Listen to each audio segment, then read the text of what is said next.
Welcome to another episode of Inner Peace, Better Health. I'm your host, Eric, and today we have an incredibly inspiring guest with us, Jessica L. Morris. Jessica is an author, spiritual director, and a huge fan of Jesus.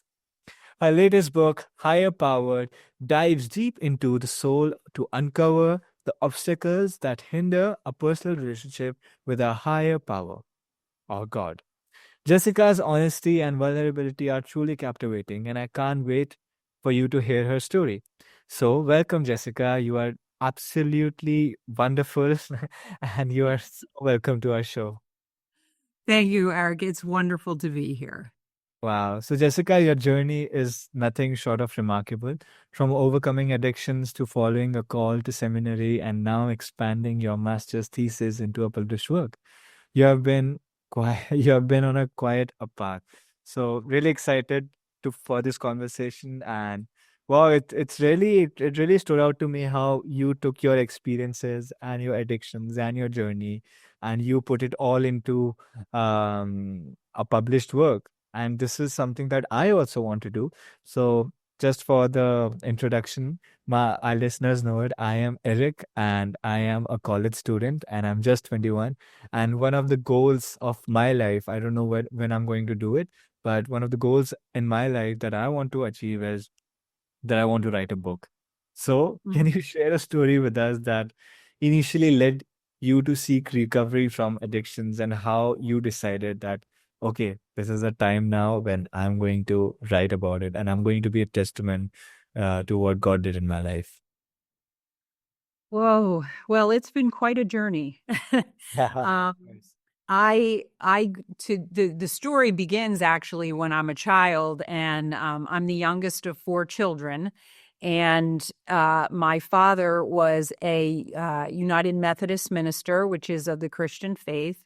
Yeah. And he was also a very violent alcoholic. And that growing up in that atmosphere was very confusing to me in relation to who God really was.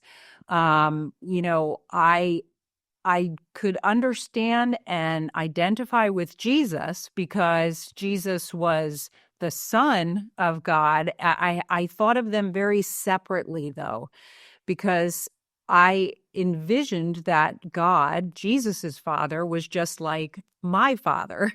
And so I believed in a disciplining, violent God for the better part Yeah. of the beginning of my life. And that was terrifying most of the time. And so while I never became atheist or agnostic, I always believed there was a God. I just didn't think he liked me very much.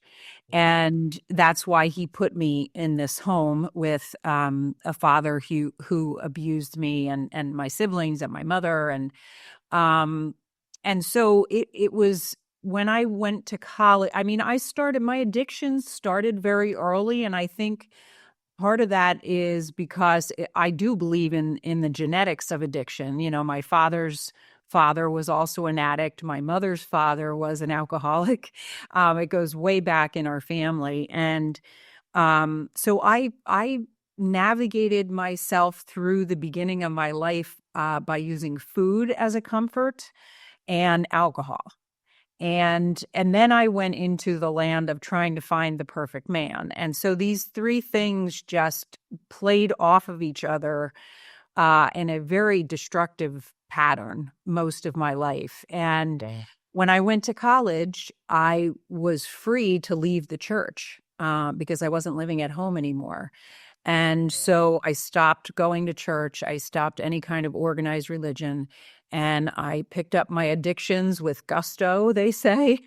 And the fact that I graduated from college in 4 years is miraculous in itself because I honestly don't know how that happened. I mean, I joke with people and say my major was partying. I mean, that's what I did. I went to parties and I tried to find a husband, none of which worked. And after graduating, I really had no direction, no life, um, goals or anything. I mean, I was kind of like you in that I did want to write.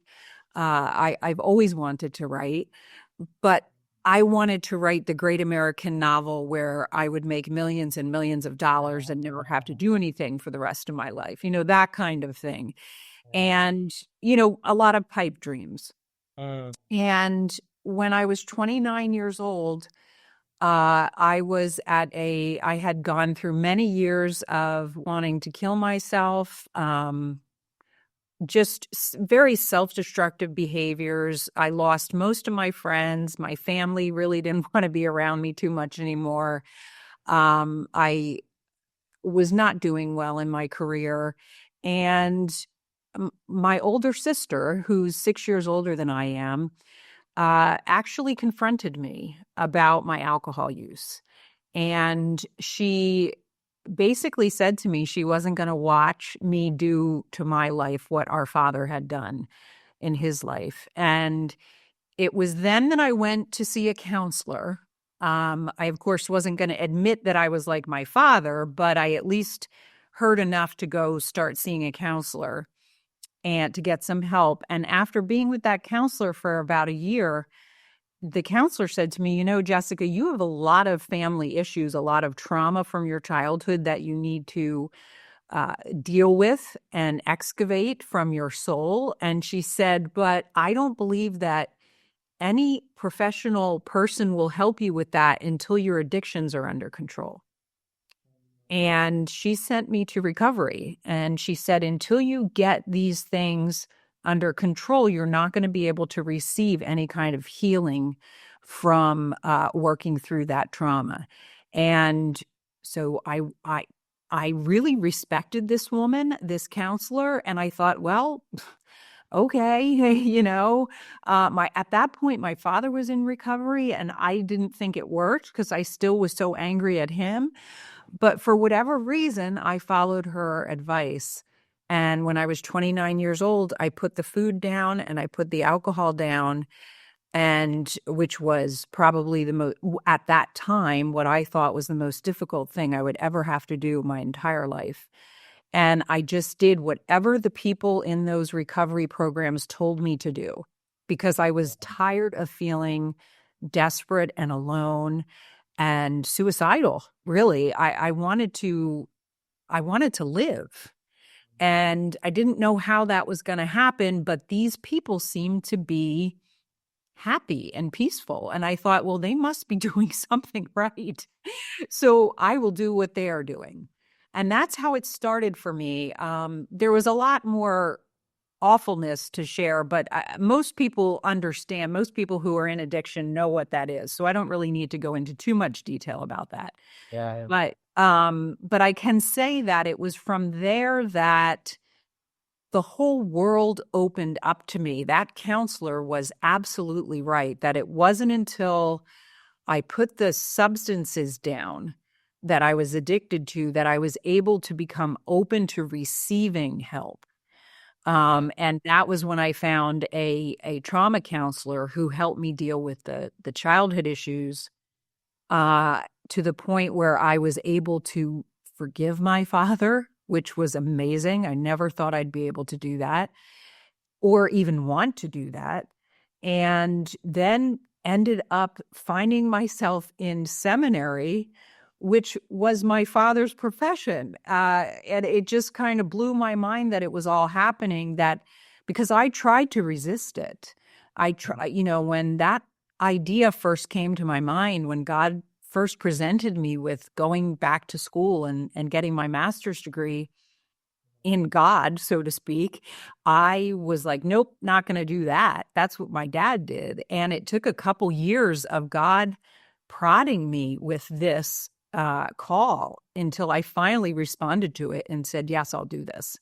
And one last thing I'll just share with you is that the years before, like I want to say about the 2 or 3 years before I went to seminary, I did write my first book, which was a daily meditation book for people dealing with trauma or addictions or relationship issues, dysfunctional families. And I believe that in doing that, it paved the way for me to be open to God's call to go back to school. And that's where, things took off. And then I got into studying the word and really following Jesus in my life. Because up until that point, I was just kind of doing whatever anybody in recovery told me to do. And it was when I went to seminary that I rediscovered my relationship with Jesus. And that's where I ran into the idea of personal eschatology, which we can talk about more. But that was a lot. But that was my basic journey to getting to a place where I wanted to be well. Wow. Wow, that's wonderful. It's incredible how, I mean, so many things just add up to this one moment, and then you are like, wow, this is wonderful. Like, introspection is so necessary. Yes. Introspection is so necessary when you just sit and realize how God has been so good to you. And yeah, it's just when nothing helped, there was God right beside you. There was Yeah. Jesus right beside you.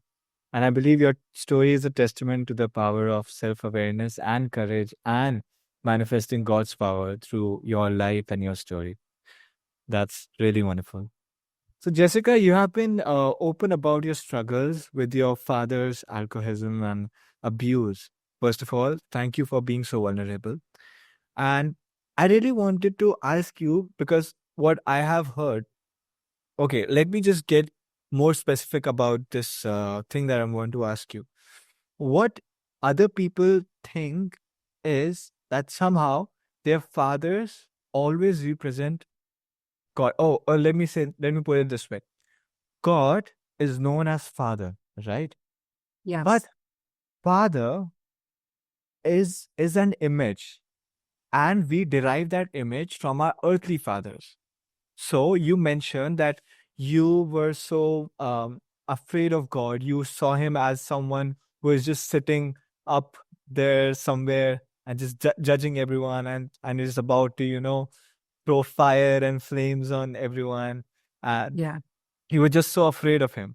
So I want to ask you this father figure that you had in your life on earth, how did it shape your view of God? And how did you change it? What steps did you take? Or I would ask you, what mindset shift happened in that time when you saw and you actually started to see that God is nothing but a good, good father?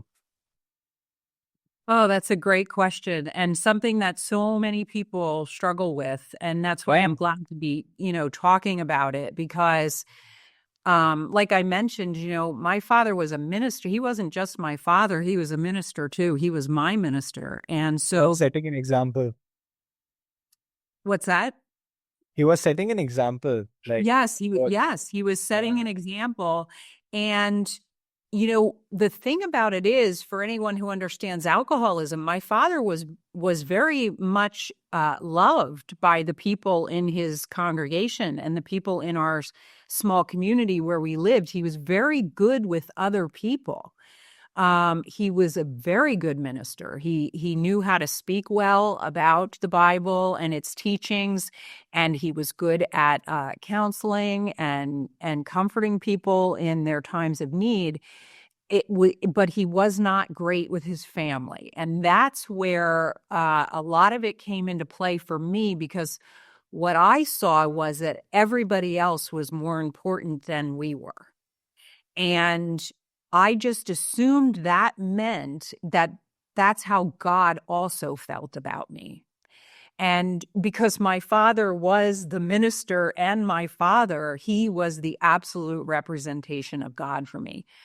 But what is, for me, a very beautiful thing is that what I could identify with Jesus was the suffering of Jesus. And that's why I think it's so important. A lot of people don't like to go to Good Friday service. They don't like to talk about the crucifixion of Jesus or the suffering that he experienced.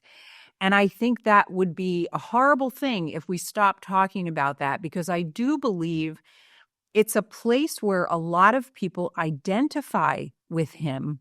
And for me, it kept me connected all those years when I had run away from the church and everything.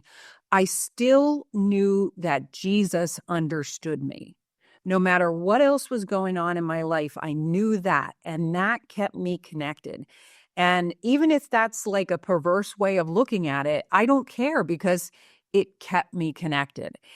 I failed to mention that when I was about a year out of college, so about 6 years before I actually went into recovery, I had an experience with Jesus that it's important that I share because it had a lot to do with me figuring out or coming up with this idea for this recent book. I was at a party and it was winter. It was actually January, and I went outside of the party to smoke a cigarette, and nobody else was with me. It was very cold, bitter cold. And I looked up at the sky, and it was a really clear night, millions and gazillions of stars. And I was so angry about my life. I just hated my life. I hated myself. And I really hated God at that point. And so I just looked up at the sky and I started to kind of tell God off. Like I don't remember everything that I said, but I just sort of let him have it. And I do remember saying, when will it be my turn? When are you going to do something for me? And in that moment, and I just got a chill through my arms as I said that, um, in that moment, I knew with every ounce of my being that if I would turn to my left, Jesus was standing there. I didn't turn to my left, but I knew he was there. I felt a warmth. I felt an overwhelming sense of peace and well-being. And then it immediately turned to fear. It was like it was almost too overwhelming, I guess you could say.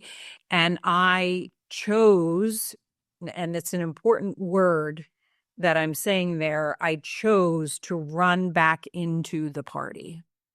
Wow. And I drank the night away. Who knows what else happened that night? I honestly don't remember, but I do remember his presence. And I do remember running away from it because it And this terrified. is while you were in that alcohol sort of high. Yes. Yes. In my addictions, very actively using food and alcohol at that time. And the next, I didn't, that was like, I was around, I believe I was 23 years old, 22 or 23 years old when that happened. I got into recovery when I was 29. And those years in between those two spaces were the years when I most wanted to die, when I wanted to kill myself, when I it was horrible. And in the New Testament, when they talk about the end of the world and when they talk about the second coming of Jesus, they talk about those who resist it as weeping and gnashing of teeth is the phrase that they use. And that is exactly what I went through during those years. It was a desolation that I would not wish on my worst enemy. It was the most horrible living experience because I really was like the Walking Dead at that point. Um, until I finally then put down the substances and accepted Jesus into my heart. And I believe that was because he came to me. That was his second coming to me. And he was saying, I'm here for you. You've asked, and here I am. And I chose to separate myself from him. And that's what I believe hell is. When we make the decision, nope, I'm not going to do this. I'm not going, when we separate ourselves from him, whether it's through an addiction, whether it's through a relationship or another idol or something like that, that's a choice that I made at that point. And when I started to study and recognize the importance, and this is to get back to your question about when did it shift for me with the father figure. I shared my story in one of my classes in seminary, and my professor, after the class, asked me if I would read the Gospel of John. And he said, I'm not asking you to read it as your professor or for any kind of academic grade or anything like that. He said, I'd really like you to read it and look at the father-son relationship in the Gospel of John. He said, Wow. because I think you will find that it's a lot more loving than what you're picturing. Yeah. And that is when it shifted for me, because what I did was I followed his advice and I read it very slowly. I read it one chapter at a time and I meditated on it. And God showed me in that his love for us is beyond anything that we can even wrap our heads around. Like our brains can't even compute the love that God has for us, so much so that he emptied himself into humanity so that he could suffer for us. And that just blew my brain to pieces in a really good way. And I was able to recognize that the Father wasn't my Father. The Father was the creator of me, the creator of all of us. And he Perfect. loves us more than we can ever imagine. Wow. That's so good. So good. Wow. Really wonderful. Wow. So good. I'm very amazed. It's really evident. Wow.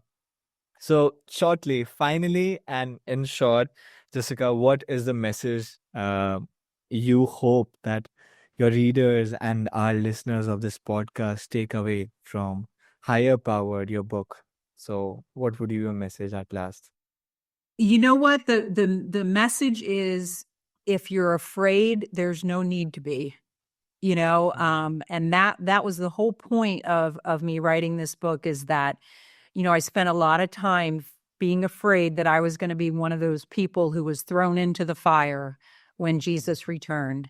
And I believe that Jesus comes to us each personally. I don't believe that in that fiery end.